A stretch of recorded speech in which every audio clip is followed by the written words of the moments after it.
F880, Infection Prevention and Control, presented by Kayla Porter, RN Infection Preventionist. F880 encompasses the entirety of the Infection Prevention and Control program for our facility. We received a tag due to inappropriate infection control practices for a resident on contact isolation precautions related to Clostridium difficile. I'm going to review the observations from the surveyor. 2 certified nursing assistants donned gowns and gloves and entered the resident's room to provide incontinence cares. As the CNAs transferred the resident from the bed to the shower cart via the full-body mechanical lift, the resident expelled stool, soiling the floor, shower cart, and the CNA's shoes and clothing. The CNAs placed a towel on the floor which absorbed the stool. However, the shower cart wheels and the CNA's shoes came in contact with that soiled towel. One CNA wiped stool from the resident as the resident continued to expel incontinent stool, then touched the bed, lift, shower cart, and wheelchair with soiled gloved hands. The other CNA removed his or her gloves and washed his or her hands, then proceeded to, with ungloved hands, touch the unsanitized lift, bed, shower cart, and transported that resident out of the room to the shower area. The CNAs in this situation failed to disinfect contaminated surfaces and equipment used during cares for the resident on contact isolation. A second observation showed CNAs were transporting the resident from the shower room on the shower cart to the resident's room, leaving a visible trail of approximately 50 feet in length of wet, soiled water that continued to drain from an open area on the bottom of the shower cart onto the carpeted floor. Then observations showed staff transporting other residents in wheelchairs and a housekeeping staff pushing a cart through the soiled carpeted area. Another observation showed 2 CNAs entering the room after they donned gloves and gowns. The CNAs provided cares, touching the resident's body, skin, clothing, bed, wheelchair, and bedside table and plate of food. The CNAs removed his or her gloves, sanitized his or her hands with a personal pocket hand sanitizer, donned clean gloves, and proceeded with cares. An infection preventionist entered the room, prompting the CNAs throughout their cares to hand wash with soap and water, not to use hand sanitizer after glove changes, and to clean equipment after use and before removing it from the room. The objective of this presentation is to take everyone back to the starting line in regards to infection prevention and control related to contact precautions with Clostridium difficile. So, what is Clostridium difficile? Clostridium difficile, or better known as C. diff, is an infectious bacterial diarrhea. I'm going to start this discussion by letting you know I've had many people ask, why are precautions regarding C. diff different than other infections we place residents on precautions for? Well, there is not an easy answer. C. diff is a tricky bacterium in which it has the ability to multiply within the person's body and cause infection, and it has the ability to change into a spore when it is in the environment. When the bacteria is in the spore form, it is not easily killed with our normal disinfectants and has the ability to infect other people if it enters their digestive tract. Healthcare personnel, residents, and even visitors who fail to follow good hand hygiene practices or contact isolation practices can pick up the bacteria on their hands or clothing and transmit it to another surface or person. What does C. diff look like? C. diff bacteria may be present in a person's digestive tract and not cause infections. The bacteria are there just hanging out. However, if the bacteria multiply and produce toxins, the person will have watery, mucousy diarrhea. Usually you're going to see 3 to 20 or even more episodes of diarrhea in a single day. The person will usually have abdominal pain, cramping, and fever associated with their infection. There's also a very distinct odor to the stool of a person with active C. diff. If we see signs and symptoms of active C. diff infection, even if we do not have test results available, the resident will be placed on contact precautions. C. diff bacteria are expelled from a person's body in large numbers when they have the symptom of diarrhea. So anyone entering the resident's room will be expected to wear a gown and gloves. This is for every entry into that room. When you're providing cares for a resident in the contact precaution room, you must still change your gloves at the appropriate intervals. Think of these intervals as clean versus dirty. If you touch something with your gloved hand that may have bacteria, the bacteria that you can't see, you must remove your gloves and wash your hands with soap and water. You would then apply clean gloves and continue your care. If the resident shares a bathroom, we want to reduce the risk of transmission to the roommate. The resident with active infection would be required to utilize a commode with commode liners. The commode liner has an agent that will make liquids solid, allowing for staff to throw it into a biohazard bag once complete. If the bedside commode is used, we need to make sure that we are wiping it with bleach wipes after each use. When leaving the resident's room, you will remove your gown and gloves and wash your hands with soap and water, taking care not to touch anything else as you're exiting the room. Precautions for a resident with active Cdiff will be placed in place until the resident has formed or baseline stools for 48 hours. Once the stool is in a formed state, the number of bacteria expelled decreases significantly. This is the point in which the risk of transmission is small enough that we may allow the resident to return to their day-to-day routine. Hand hygiene specific to Cdiff is different from our everyday standard.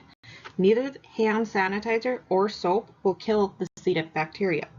It is important to perform hand hygiene with soap and water so that you may mechanically remove the bacteria from your hands and wash it down the drain. In the observations from the state surveyor, hand hygiene was not performed with soap and water at every interval. What do we need to do differently with equipment in a contact precaution room specific to Cdiff?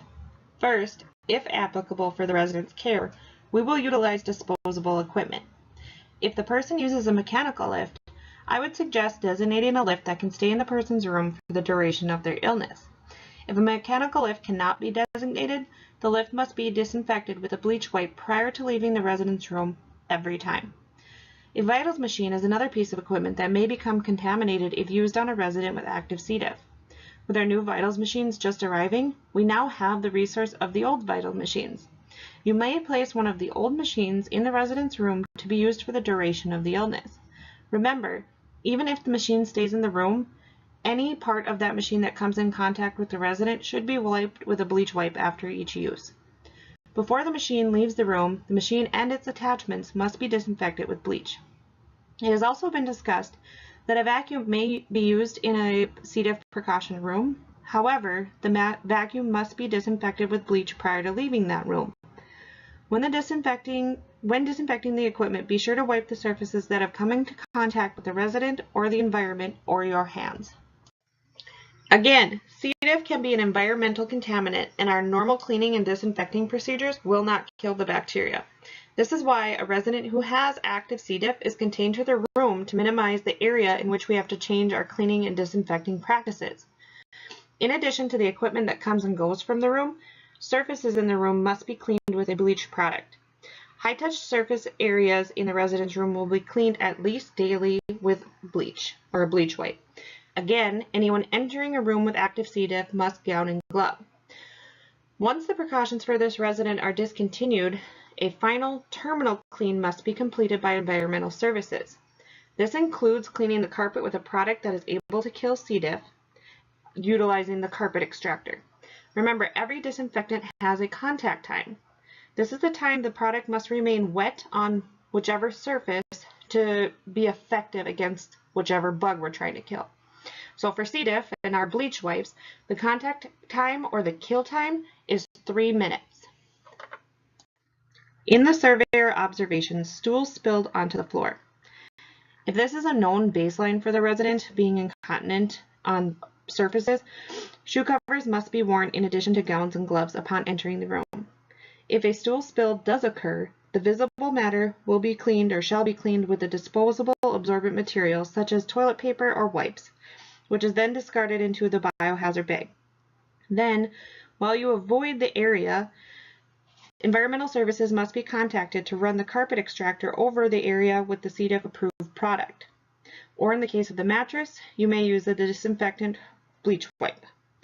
In the case of the staff member getting stool on their shoes and clothes, the staff member must take measures to avoid spreading the stool to other areas, such as removing the visible matter, then applying shoe covers to contain the stool, then being excused to change their clothing.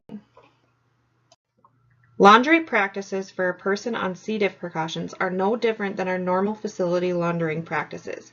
You may bag the laundry in our clear plastic bags, avoiding contamination of the outside of the bag.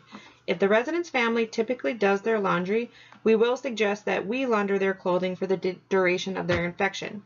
The temperature and chemicals in our laundry procedures will remove the C. diff bacteria.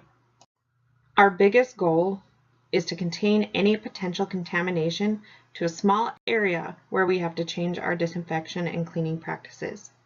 We will limit the residents' transport out of their rooms to medically necessary purposes. If a resident does need to leave their room, staff need to ensure they are in clean clothes, the resident performs hand hygiene with soap and water, and the equipment, walker or wheelchair, is disinfected with bleach prior to leaving the resident's room. In the case of the resident who is unable to stay in their room due to their cognition, I will work with the care team to develop a plan of action to minimize the risk to other residents. Meals for a person on contact precautions related to C. diff will be served in their room.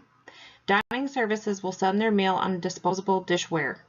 To complete the task of delivering a meal tray correctly to avoid contamination, one staff member will don their gown and gloves and enter the resident's room. The second staff member will stand outside of the room handing in the items. The tray never enters the room. Once the resident finishes their meal, the staff member may dispose of the items in the garbage in the resident's room. One of the concerns of the surveyor was the potentially contaminated water trail leaving the shower room in the hallway. It has been determined that our standard will now be a bed bath for a person with an active C. diff infection. For the residents who live on valley transitions, they may continue to use their shower. After use of the shower, it must be disinfected with bleach. If a bed bath is not in the best interest of our resident, I will work with the care team to develop a plan to minimize the risk to other residents. Visitors are welcome to enter a resident's room even if the resident is on precautions for C. diff. However, our staff must instruct the visitor to utilize a gown and gloves within the resident's room and perform their personal hand hygiene with soap and water. If you are not comfortable approaching a visitor about contact precaution practices, please reach out. I'm here to help. How do we improve our infection control practices in regards to contact precautions specifically related to C. diff? Well, we've taken our first steps here with this presentation. Education will continue. Audits will be completed to ensure compliance or find areas that we can improve upon. Ultimately, we improve infection control practices by using teamwork. Advocate for our residents, yourselves, and your own families by working as a team and reminding or cueing each other if steps are missed or contamination occurs. If you have any questions or would like further clarification, please reach out. You can stop in, email me at kporter@valleymemorial.org or call. My office line is 787-7952.